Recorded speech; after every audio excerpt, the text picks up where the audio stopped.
আজ বানাচ্ছি কাঁচকলার খোসা বাটা। এর জন্য প্রথমেই কাঁচকলার খোসাটাকে ছাড়িয়ে নিচ্ছি। কাঁচকলার খোসাগুলো দেখো ভাপানো হয়ে গেছে, এবার এগুলোকে আমি তুলে নেবো জল থেকে।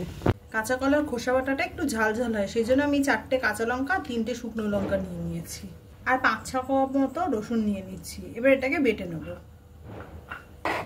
দেখো, ফেলে দেওয়া জিনিস থেকেও আমরা কিন্তু ভালোভাবে অন্য কোনো খাবার বানিয়ে নিতে পারি।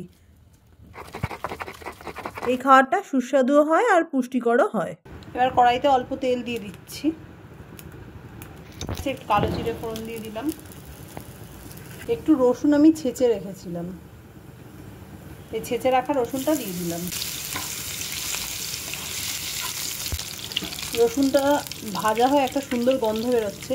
এরপর ওই কাঁচকলার খোসা যেটা বেটে রেখেছি, কাঁচা লঙ্কা শুকনো লঙ্কা রসুন দিয়ে ওটা দিয়ে দেবো।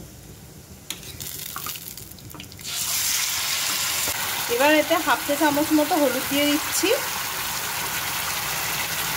যেহেতু আমি একটু লঙ্কার ঝালটা বেশি খাই, সেই জন্য আর একটু লঙ্কার গুঁড়ো অ্যাড করবো। স্বাদ মতো নুন দিয়ে দিলাম, একটু চিনি দেব যাতে স্বাদটা ব্যালেন্স হয়। দিয়ে এটাকে ভালো করে মশলাটাকে মিশিয়ে নেব।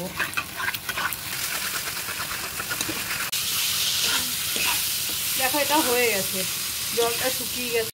তৈরি হয়ে গেছে কাঁচকলার খোসা বাটা। আমি ভাতের সাথেই সার্ভ করলাম, এটা গরম ভাতেই ভালো লাগে। Don't forget to like, share and subscribe.